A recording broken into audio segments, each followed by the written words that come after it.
Hello, and happy Sunday to all of my amazing Scorpios. This is Queen Amun Ra coming to you with a very special reading on today. Happy last quarter moon energy to all of my amazing gods and goddesses in human form.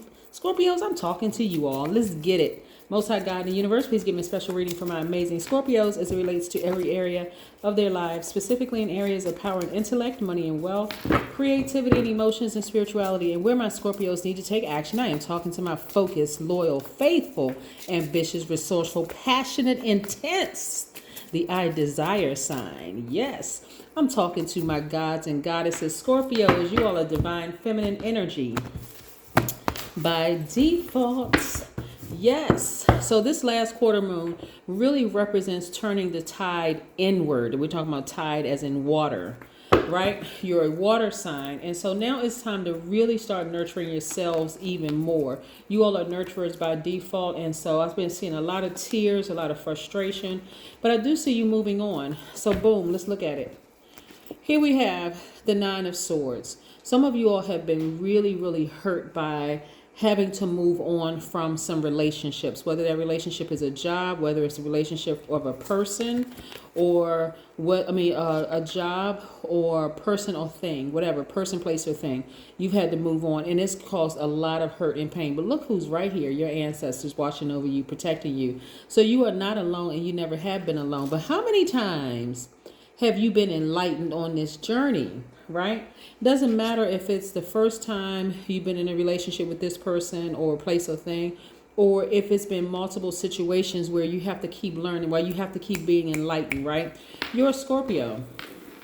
Scorpios represent death, rebirth, transformation, right? So one thing ends, it's a rebirth for you, right? But how many times do you have to become enlightened before, okay, I need to tap into my divine masculine energy, right? Because you all remember, I'm talking to men and women, Scorpios.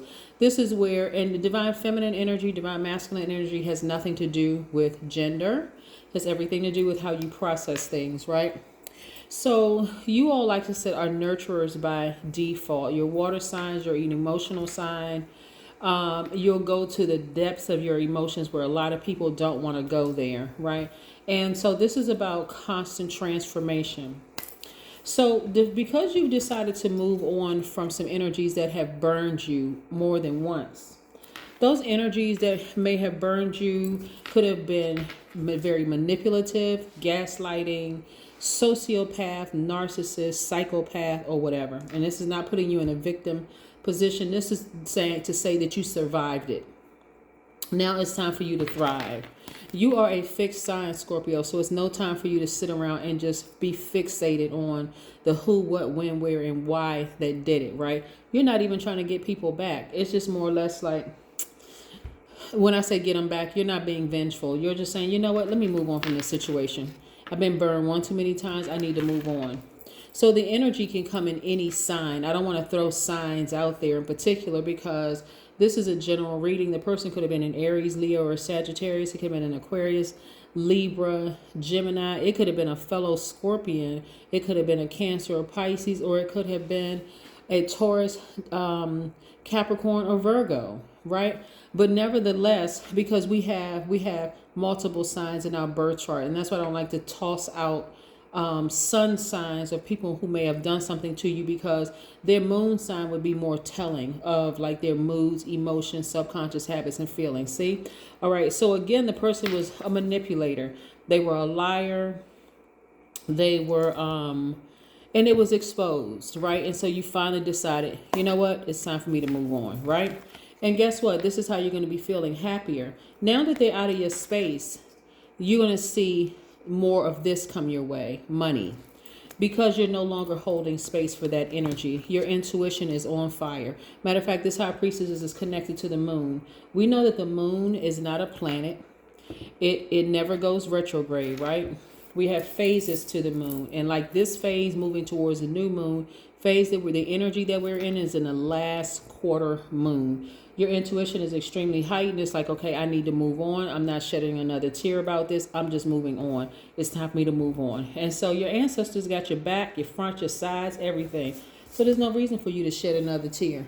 Not at all. Matter of fact, this energy, and let's break it down for a second, Scorpios. Let's talk about it. This energy that you've encountered is so manipulative, in fact. Woo! They're going to call you a snake, right? They're going to call you the bad snake. But here's the thing. They don't understand that there's benefits of snakes as well. Snake energy. The benefit of snake energy is that snake energy actually represents, on the good side, feminine power. It represents healing. It represents transformation into a new life. It represents rebirth. It represents the soul's journey towards self-realization. Does that sound like a bad snake to you? Absolutely not. But if you are shedding skin from your past, moving forward, Scorpio, of course, the people that you're leaving in the past is going to consider you to a snake, because now you wised up and you've actually taken action. And you're like, I'm moving on. I'm leaving that mess behind and I'm moving on, right?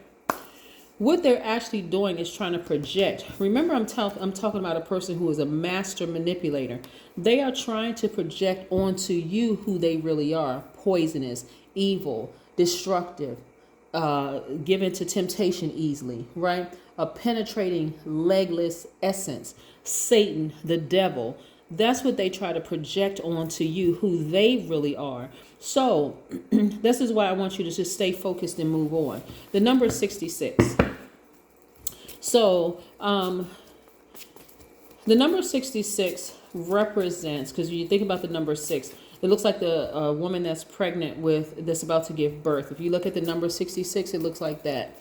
And as a numerologist and having studied numbers for so many years, I love the shape and the significance and the vibration of numbers. But 66 is very, very powerful, because when you look at the number 6 by itself, it looks like you're about to give birth to something major, right? Something you're passionate about. And I'm talking to men and women, right? So don't assume that when I say pregnant with something, I'm only talking to women. I'm talking to men too. 66 means that you're able to easily step into your responsibility. Like I said, right? It intensifies the number 6, 66. So you're easily able to step into a responsibility of something you've given birth to. It also means that you're able to help transform other people's emotional state through joy and gratitude.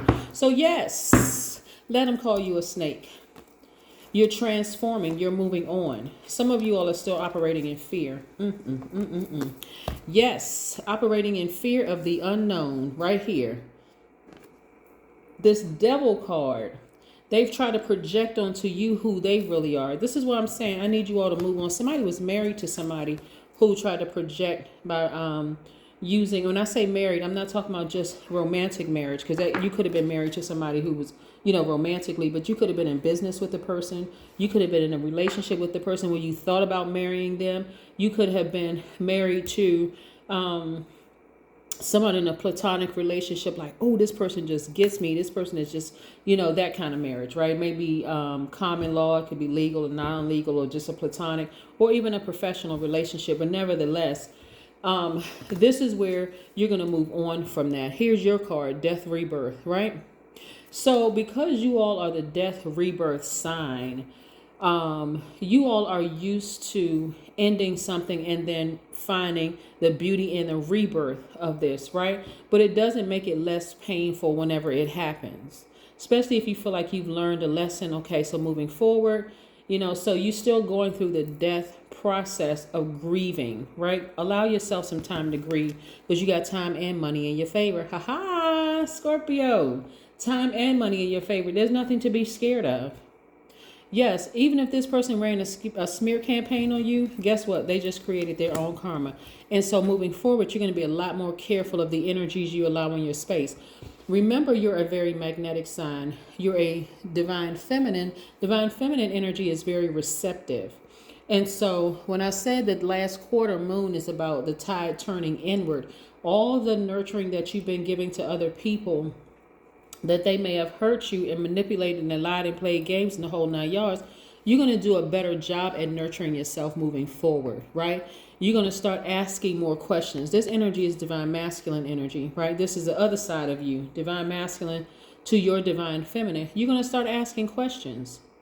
Like, who are you? You're going every single spirit that comes into your space, whether it's a man or woman, You're going to have a list of questions for them. You're not going to just sit back and just stay in receiving mode, right?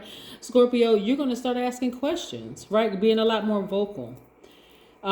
Just seeing, not to say that every person you meet is going to be a master manipulator, a liar, or a cheater, or whatever. Everybody has a good side and everybody has a bad side. This is what this is speaking to. Embracing all sides of yourself as well. But some signs, some energies just don't gel well with others. So why not ask questions up front just to see ahead of time? Hey, listen, it was a pleasure meeting you, but I don't think this is going to work, and just roll out, leave the situation. Here we have 7 of Wands. So this is where you're going to get your personal power and your identity back through what? Meditation. I love it, love it, love it. Yes. Yeah, so a relationship is ending, or maybe several relationships are ending because you have been enlightened. And so you're not walking away with baggage. I had to pick this back up. This is your wisdom and knowledge that you acquired along the way. So you don't need to be bitter. You don't need to be vengeful at all. All you need to say is, you know what? I saw enough. I've seen enough. It's time for me to move on and be very careful about who I allow in my space moving forward. But yeah, this person was a master manipulator. That burning bowl ritual. Like I said, you have money and time in your favor. This is the Wheel of Fortune, which is attached to Jupiter, which is the planet of expansion. And so, yeah, here we have, like I said, burning bowl ritual. You want to focus on tossing that energy into the fire. The relationship is over. Write it down, toss it into the fire, and move on with your life. That is what I have for you. Have a fantastic day. I know you will, because that's the intention you set. Bye, Scorpios.